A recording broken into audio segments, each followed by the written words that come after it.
The cameras were rolling. Mics were hot. It was supposed to be just another chaotic day on set with Andre and Elizabeth, the franchise's favorite disaster couple. But within minutes, something snapped. Production didn't pause. It stopped. Completely. According to insiders, cast and crew were pulled apart in real time. Executives were contacted mid-scene. And everything, every light, every camera, every deal, shut down quietly, instantly, permanently. Nobody outside the walls of that shoot saw what really happened. TLC didn't issue a statement. No explanation was offered. No final episode. No goodbye montage. Just a chilling disappearance. Sources close to the production say the scene spiraled fast, crossing a line that even this chaos-hardened franchise couldn't edit around. You won't find this in a deleted scene or in a spicy tell-all. What reportedly happened here was too volatile, allegedly severe enough that someone in leadership sent a direct command, shut it all down. Now, insiders describe the energy on set in that moment as something they'd never felt before. Not scripted drama, not a meltdown. Actual tension. A sudden shift from performative conflict to real fear. Production assistants allegedly scattered, crew members asked to be removed from the call sheet, and producers, who normally wrangle grown adults into table-flipping confessionals, stood frozen. They weren't dealing with a TV tantrum. This, they later said, felt like a corporate risk event. That single unseen scene isn't just the missing link to the Andre and Elizabeth mystery. It's the reason TLC allegedly launched a top-level internal review, reevaluated years' worth of raw footage, and made the rare decision to cut 2 high-profile stars without a trace. But what made this moment different? What crossed the threshold from chaotic to unforgivable? And why haven't fans been told the truth? This isn't the first time reality TV got messy, but according to multiple sources connected to production, this wasn't drama. It was damage. The kind that bleeds money, credibility, and worse, staff trust. And behind that curtain of silence sits one big, unavoidable question. What did Andre do on that set that TLC doesn't want the world to see? And if pulling the plug mid-shoot was the only option, then what else was already boiling under the surface that we don't know yet? Buckle up. This goes way deeper than anyone expected. When Andre Castrovet first bulldozed onto screens during 90 Day Fiancé, Happily Ever After, he wasn't subtle. Thick accent, louder temper, zero filter. It was a casting producer's dream. Pair him with Elizabeth Potthast, a Florida native from a tight-knit, extremely televised family, and boom, instant ratings rocket. Their relationship wasn't just fiery. It was combustible. Family cookouts turned into screaming matches.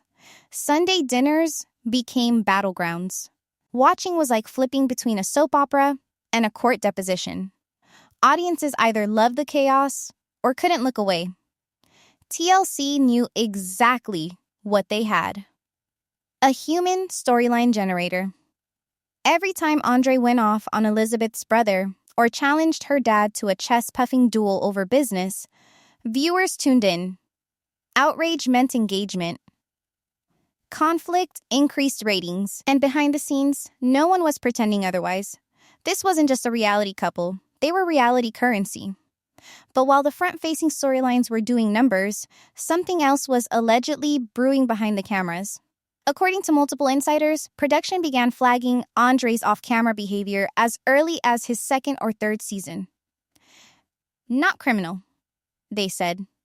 Just increasingly aggressive, combative, disruptive. Not towards cast, towards crew. Sources describe a pattern. Brisk refusals to cooperate with filming directions, blowing past shooting schedules, allegedly berating production staff during downtime. And while some friction is normal in unscripted TV, What they described was on another level. One crew member allegedly logged an internal complaint describing the energy as hostile, uncomfortable, and hard to control, and walked off set for the day. That alone normally triggers a table read or a sit-down with production management. But not this time. Because back then, Andre and Elizabeth weren't just talent. They were bankable. They were helping carry a wildly profitable reality empire through one of its most controversial eras.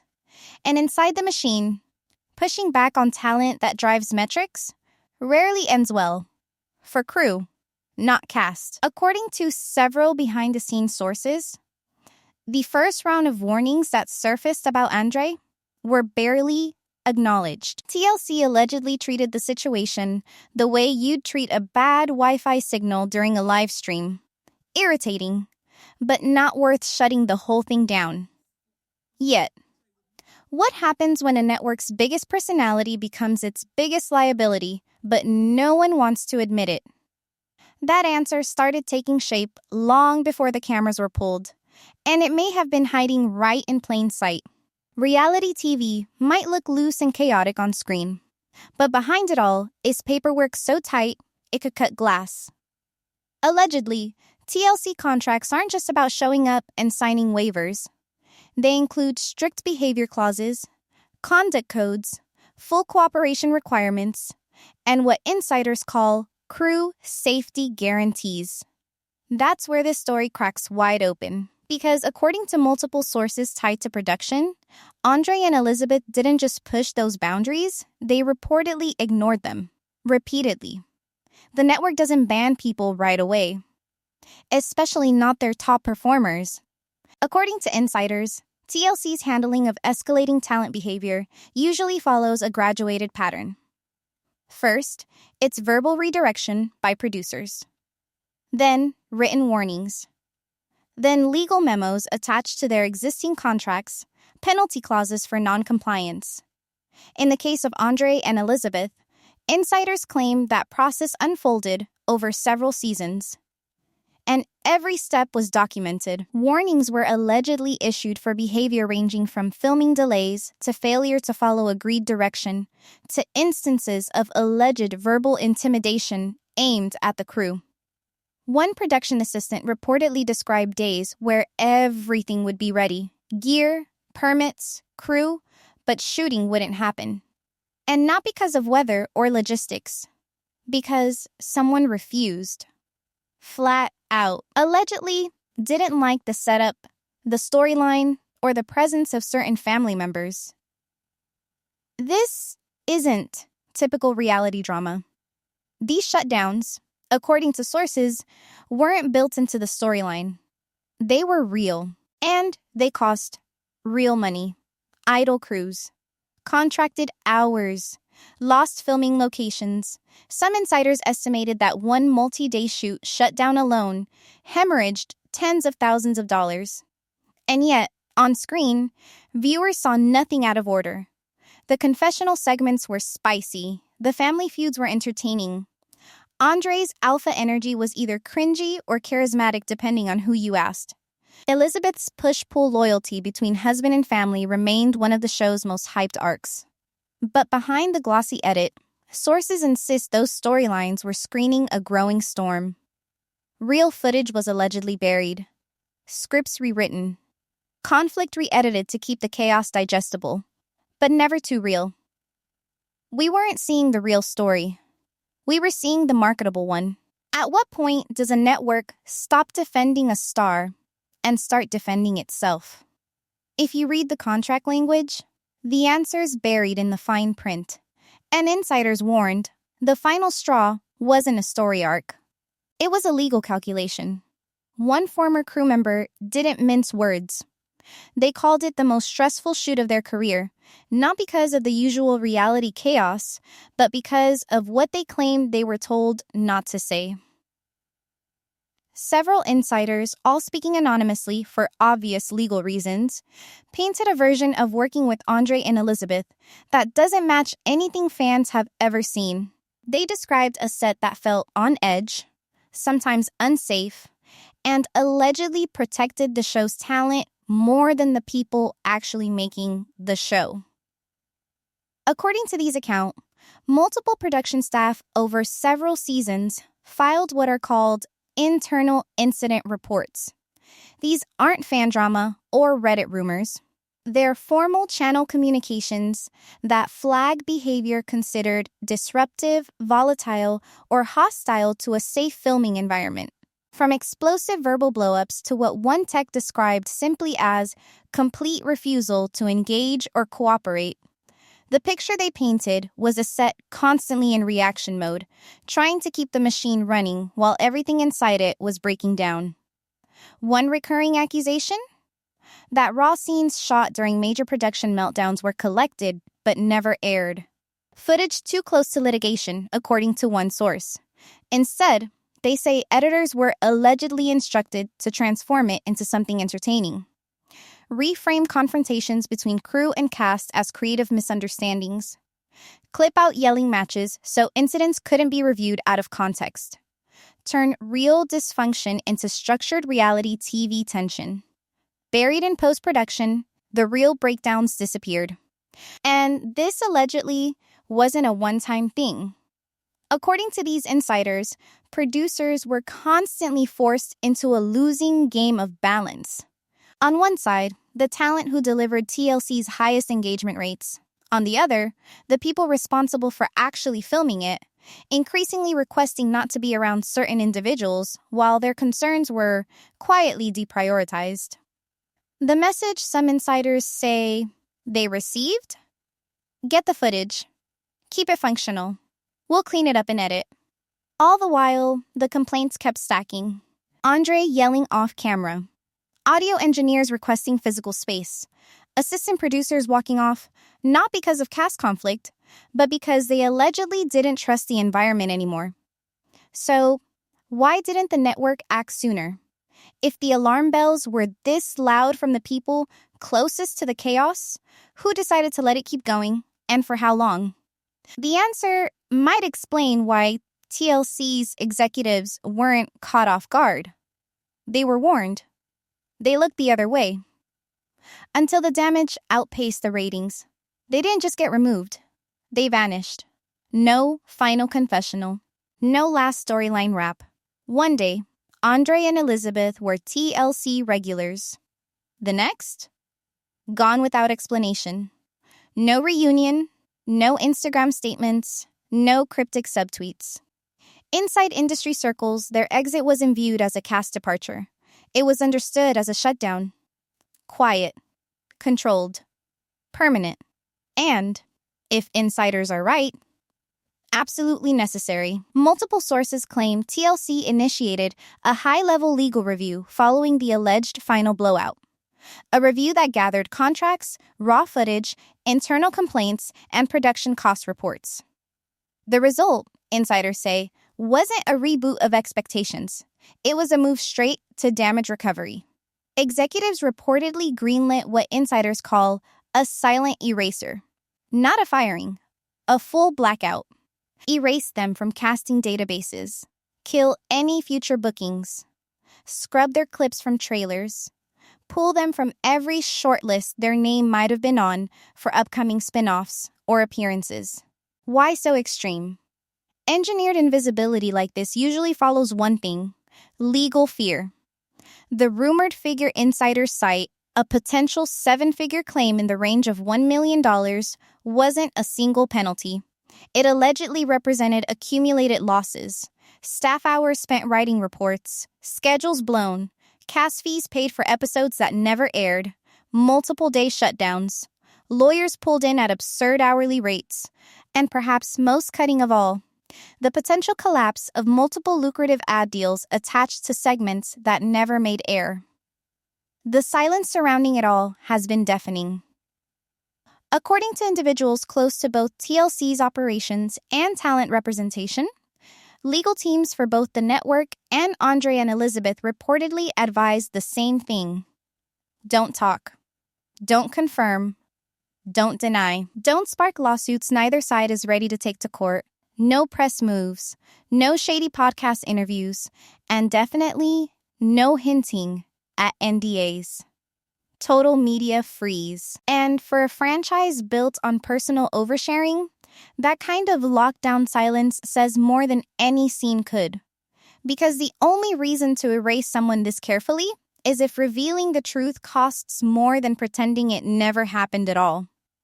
And if a multi-million-dollar franchise is willing to lose two of its most polarizing stars without a word, what were they really protecting? What's still hiding behind this quiet, controlled disappearance?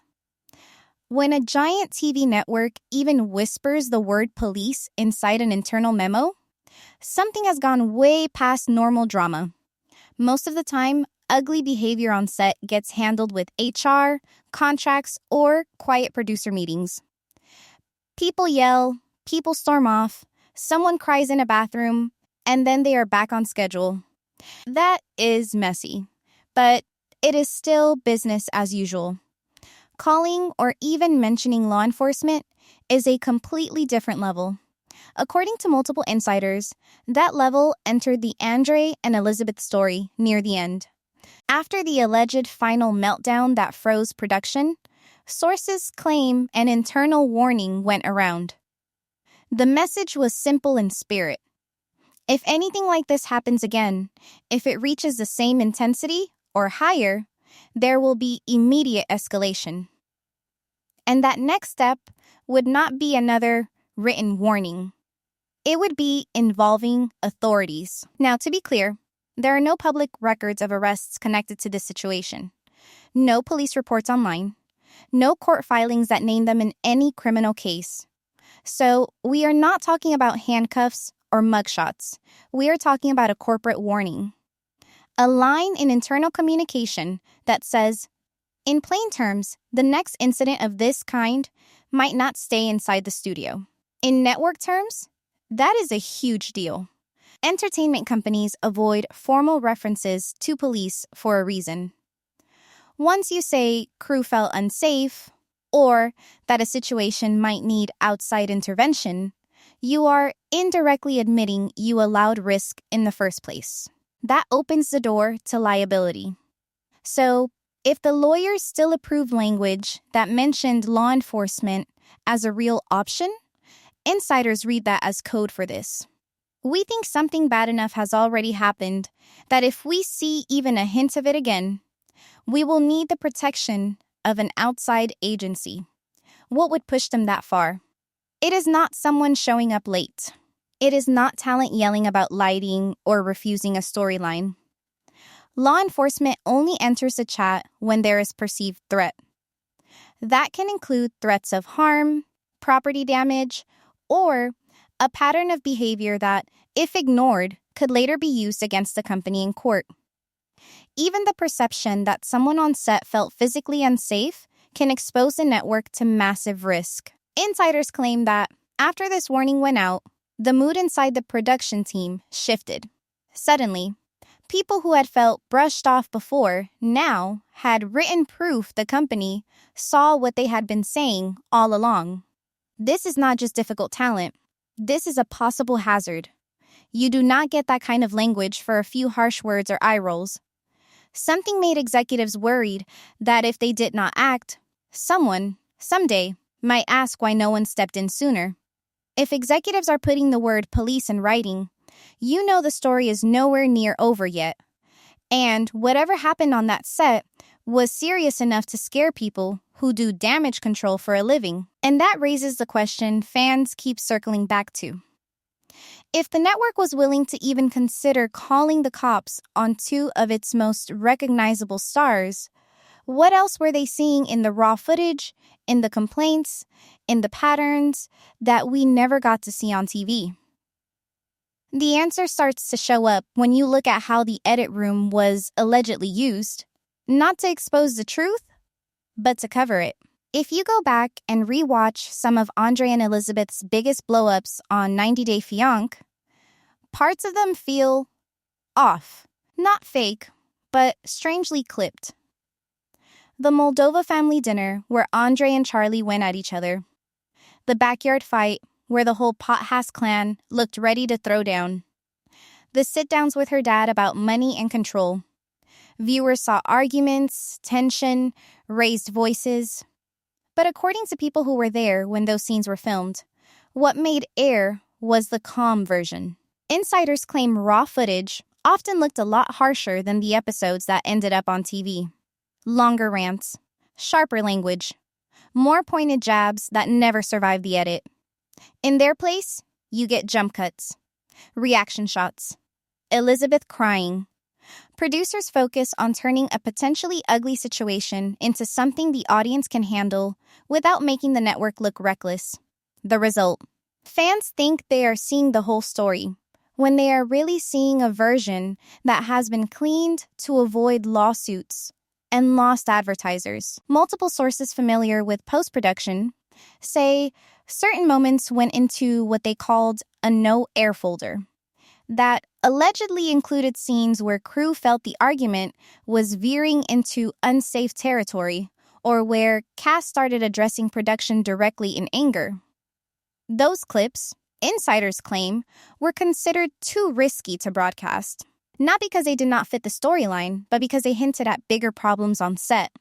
If the audience saw talent screaming at a producer or refusing to film or storming off in a way that showed how thin the control was, questions about duty of care would follow very fast. Then there is Elizabeth's on-screen image. She was mostly framed as the overwhelmed wife stuck between volatile husband and volatile family, crying, stressed, emotionally pulled apart. And some of that is likely real. But insiders say the raw footage showed a more active version of her during clashes with production, where she pushed back hard on setups or timing. That is not a crime. And cast have a right to advocate for themselves, but those parts were usually cut. The goal seemed to be to keep her sympathetic and avoid showing her as someone who ever helped escalate tension off camera. If the edit already feels intense to you, imagine how much more was sliced out to keep lawyers from panicking. Think about the tell-alls. Andre yelling across couches, family members calling each other out, hosts trying to hold things together. You see plenty of chaos, but it is contained, controlled. There are clear limits. Insiders insist those limits were not always there in real time. The job of the editors was to erase the moments where the line between safe conflict and real risk got blurry. This is where fans start to feel misled. You were sold a story about a fiery couple who argue a lot and get over it for ratings gold. But if insiders are telling the truth, the edit room was also being used as a shield, not only to protect Andre and Elizabeth's image at times, but to protect the network from having to admit how bad things had gotten when the cameras were not filming confessionals. And once you see that pattern, you start to wonder how many of your other favorite dramatic scenes across the franchise were carefully trimmed not to show you too much. When a network quietly erases two of its most talked about stars, it never stops there. The shock does not stay on one set. It travels. According to insiders, once Andre and Elizabeth were removed from future plans, the whole 90-day franchise felt the aftershocks. Producers were called into meetings. Existing casts with a history of high conflict were reviewed. People who had always been treated as good TV suddenly looked more like potential legal bills. Behind closed doors, sources say executives asked a simple question. Who else could put us in that kind of risk? Not who else is dramatic. Who else is unpredictable in a way that scares crew, disrupts filming, or looks dangerous in raw footage? That is when, insiders claim, the franchise shifted into a more guarded mode. Not softer, because viewers still want arguments and mess, but more controlled under the hood. Newer seasons started to reflect that in ways most fans did not catch. Some casts who seemed tailor-made for chaos suddenly had shorter storylines. Edits cut away faster from confrontations that felt like they might tip over. Conflicts were still there, but they felt more structured, more supervised. Behind those small changes, insiders say, sat updated paperwork, contracts with sharper language around intimidation. Zero tolerance lines for threats. Clearer consequences for interference with filming or mistreatment of crew. Allegedly, those contracts now spell out behavior expectations that in earlier seasons were softer or more vague. Repeated shutdowns of production are treated as breach, not attitude. Directing anger at staff is flagged as a safety concern, not just personality. The days of chalking up everything today are stressed, let it slide, are, according to some people who work the older shows, fading out fast. Cast still argue on camera. They still cry, scream, point fingers. But there is far less room for that tension to spill across the line where crew feel unsafe. For existing high-conflict cast, insiders say the Andre and Elizabeth situation became a quiet warning. Some reportedly received fresh conduct reminders. Others, whose behavior had already raised eyebrows, saw fewer filming days or disappeared after a season with no big send-off. No dramatic exits. No public statement. Just a softer version of the same silent eraser method. If you started to notice your favorite chaotic couples getting a bit more controlled or suddenly vanishing between seasons, this ripple effect might be the reason nobody will admit. The real legacy of this mess might not be the missing footage or the hidden lawsuit rumors. It might be the invisible guardrails wrapped tighter around every new couple who signs on. Those smiling faces in casting specials are not only agreeing to share their personal life anymore, they are signing a document that tells them, in plain terms, you bring ratings, but if you bring risk, you are gone. The quiet is the loudest part of this whole story. No exit statement from TLC.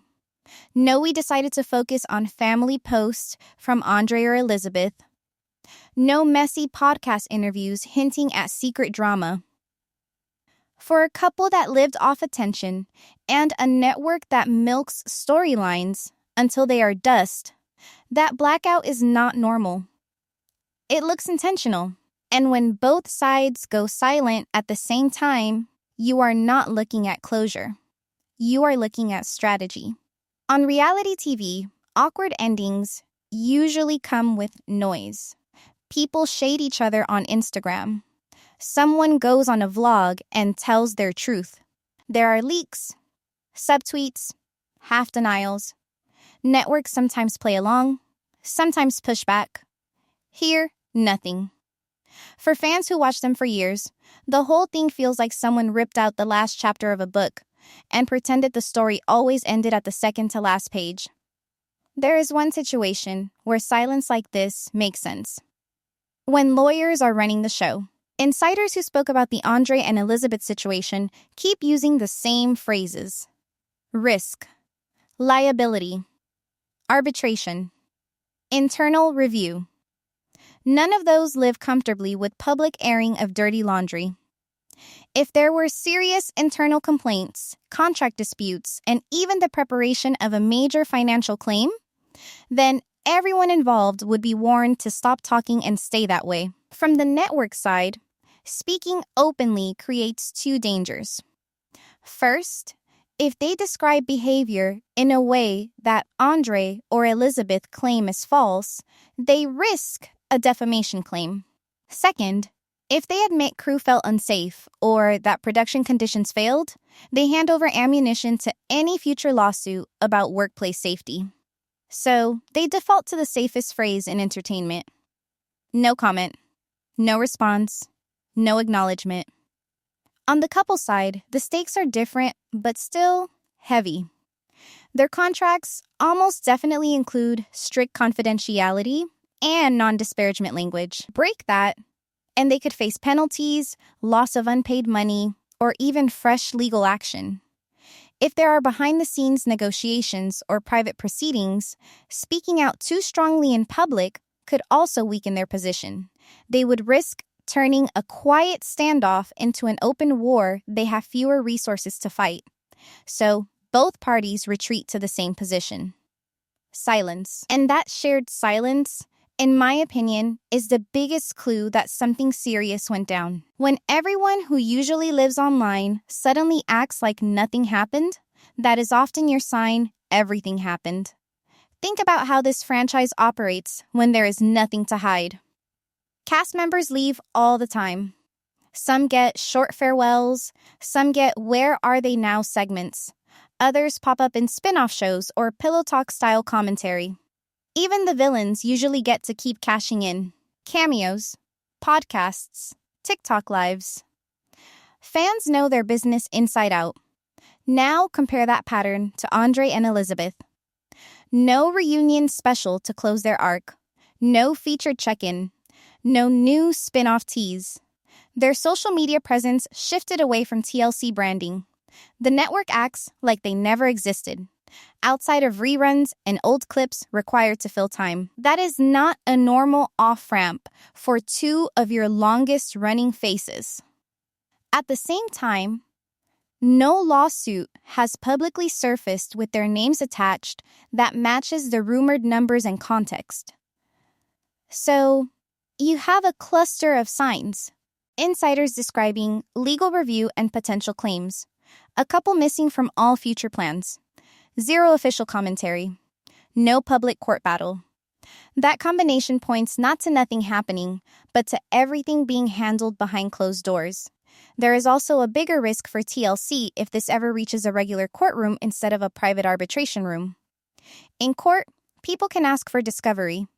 That means emails, internal reports, raw footage, HR files, anything relevant.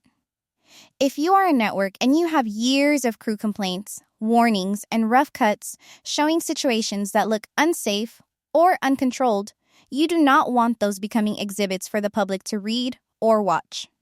For viewers, that kind of leak would answer a lot of questions. For the network, it would be a nightmare. It would not only be about Andre and Elizabeth anymore. It would invite people to wonder how many other situations were handled the same way. How many times did ratings win over safety? That is the kind of story that attracts regulators, unions, and even sponsors asking if they want their name near this chaos. So, from a cold, strategic view, keeping any fight out of court and out of headlines is the smartest path for TLC.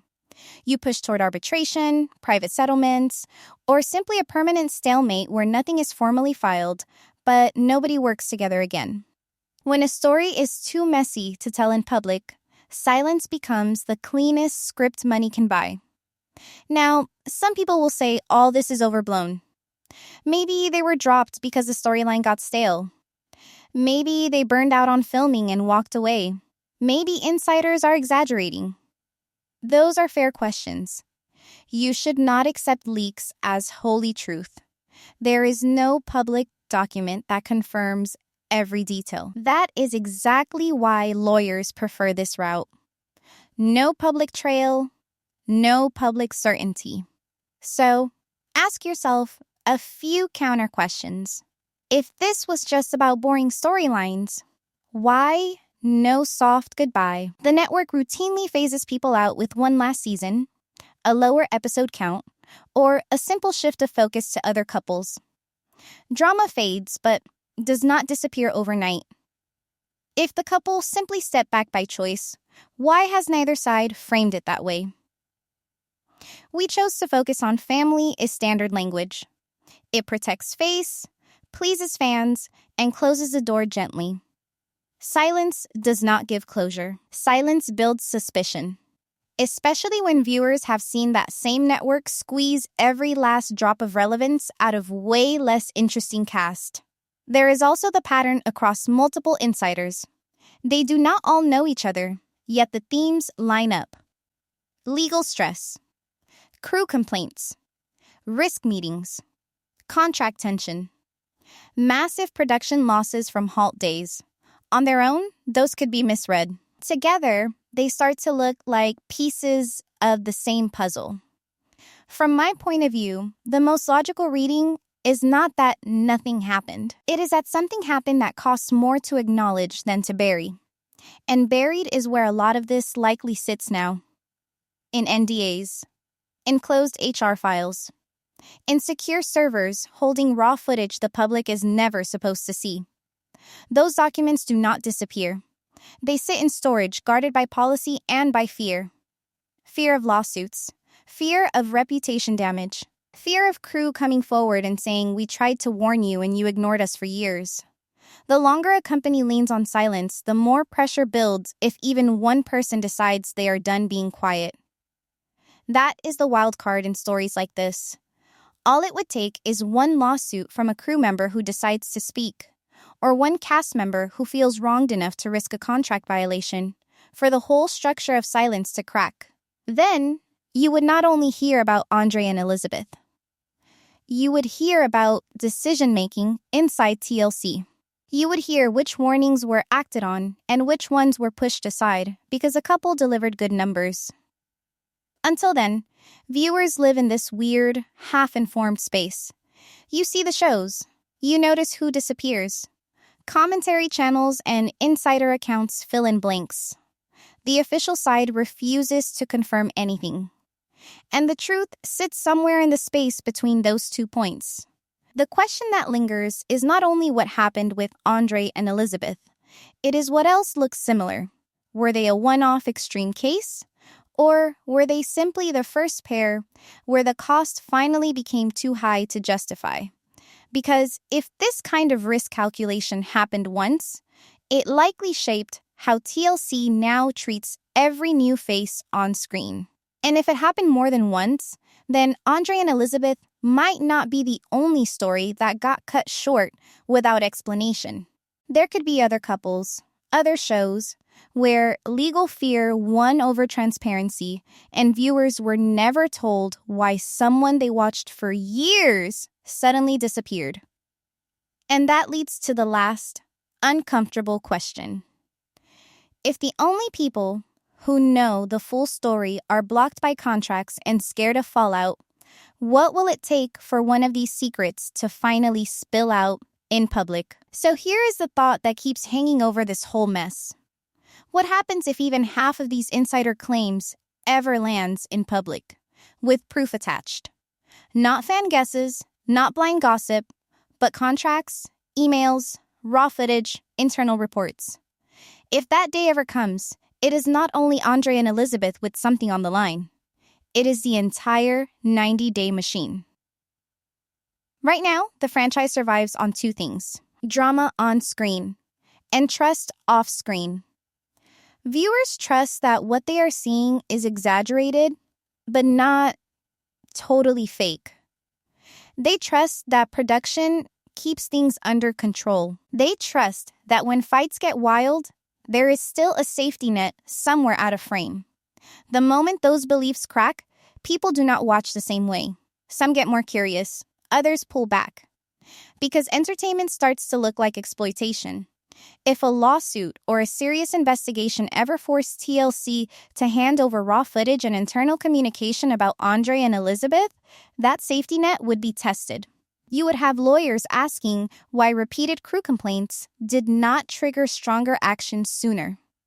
Why someone described as good for ratings kept getting booked when staff were asking out.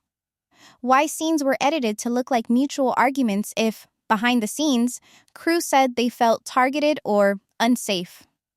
Discovery, TLC's parent company, would not only be worrying about one couple. They would worry about every show that used the same playbook. If an attorney or a journalist ever proves that ignoring early warnings was standard practice, not a one-time mistake, the brand takes a real hit. That is when sponsors start to sit up. Not because they care about your favorite couple, but because they do not want their name attached to headlines about ignoring safety issues to chase ratings. At the same time, there is a harsh truth here. Reality TV scandals rarely kill a franchise outright. Viewers say they are done, then tune in again when the next wild season drops. Public outrage and curiosity often run side by side. A big enough scandal might even spike viewership in the short term. Did they address it becomes part of the conversation? You know that cycle already. Anj been there.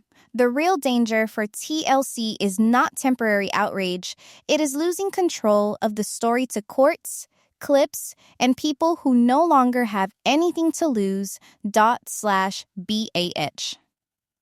Think about the people who work under the talent line.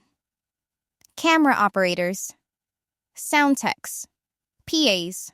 They do not have fan pages or merch, but they are the ones who sign incident reports.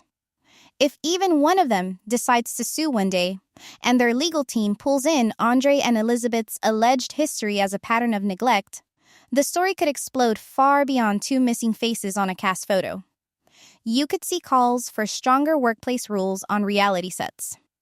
More formal protections. Mandatory mental health support for cast. Clear reporting lines for crew that do not get buried because someone is good TV. You might even see early versions of organized efforts among cast members across franchises, pushing for more control over how footage is used or edited when they feel it makes them look dangerous or unstable without proper context. On the flip side, it is fair to ask if this is overblown. Reality TV has always walked a razor's edge between messy and harmful, and networks have survived scandals before. Some viewers will say, this is what everyone signed up for. It is a show about conflict. Nobody forced him to be there. That argument sounds logical at first. But consent is not a magic shield. People agree to many risky things, and employers still have legal duties to protect them, especially when you bring in staff who did not sign up to be targets in someone else's on-screen storyline. There is also a question of fairness to Andre and Elizabeth. If no charges were filed and nothing has been proven in open court, some will argue they are being judged on stories that might be biased or incomplete. And that point matters. You should always keep in mind that insiders have their own views, their own frustrations, their own loyalties. That is why the missing piece is so important.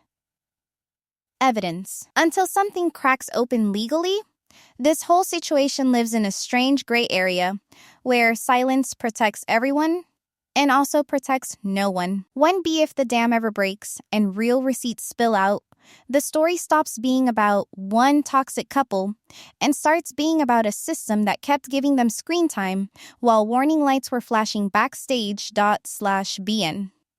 That is where the future of the franchise gets shaky. Fans can forgive one messy couple. They are built to. That is the draw. But they are slower to forgive a pattern where a network seems to put its own profit above crew safety and honest storytelling. If viewers get hard proof that dangers were edited around while the drama was milked, trust in the whole format drops. Suddenly, every tear, every fight, every accidental mic catch feels planned or, worse, covered. In my view, the people in the most fragile spot are not even Andre and Elizabeth anymore. Their reality TV chapter looks over. The vulnerable group is the next wave of cast, signed under stricter contracts, walking into a fan base that might soon ask tougher questions. Are you safe on set? Do you feel pressured to push fights further? Do you feel like the edit shows what really happened, or something built for clicks? Once those questions stick, they do not unstuck easily. And that takes us to the moral line under all this. How far are you, as a viewer, comfortable going for entertainment? At what point does watching volatile behavior stop feeling fun and start feeling like enabling a machine that waits until someone almost breaks, then quietly replaces them with new faces? That tension will decide the long-term health of shows like 90 Day Fiancé more than any one scandal. If the Andre and Elizabeth situation ever reaches daylight through a serious leak, a book, or a legal case, do not be surprised if other cast from different seasons suddenly find their voice. Some may back the network and say they were difficult and we felt safe. Others may say we saw things too and stayed quiet out of fear. That split alone would reshape how fans see their favorites. And this is where the quiet choice from TLC might bite back. When you leave a hole in a story this big, people fill it on their own. Viewers speculate. Insiders whisper. Commentary channels connect threads. The network keeps its legal shield but loses narrative control. The longer that goes on, the more likely it becomes that the official version of events, told one day under oath or in a documentary, feels like a twist no one was ready for. So, if even part of what insiders describe is true, I do not think the question is, will 90-day Fiancé end? I think the real question is what it will look like when the curtain finally lifts on how the chaos has been managed behind closed doors. Will we see a franchise that learned, that added guardrails, that listens more to its crew and cast now? Or will we see a pattern where change only came once the risk of exposure grew too big to ignore? Because this situation does not live in a vacuum. Andre and Elizabeth are one extreme case. There are other cast members whose on-screen behavior has raised major questions, yet they still get booking after booking. Loud fights, public humiliation, ugly language. TLC has made a lot of money off those faces too. And in my next breakdown, we are going to look straight at that double standard and ask why some people get quietly erased while others, with behavior you watched yourself, keep getting invited back to the party.